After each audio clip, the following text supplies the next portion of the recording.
Eduardito, al inicio del programa me dijiste que tenías notitas con Yarita Lisset, con no. todas las artistas. Sí. Te cuento primero de Yarita. Cuéntamelo, Mira, cuéntamelo. Estuvimos en el Santa Rosa y después de su concierto, yo subo con el equipo, todo bacán, para conversar con ella, pues, y le digo, Ya. Yarita, una notita para Purito Perú.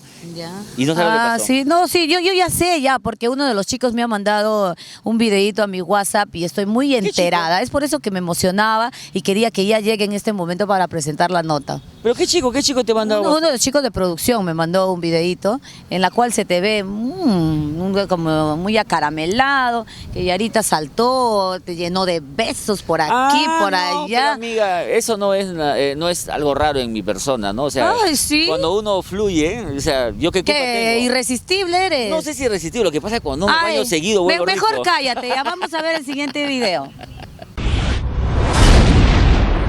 Acaba de terminar el concierto de nuestra Yarita Lisset acá en la premiación del Complejo Santa Rosa y vamos ahorita a conversar con ella.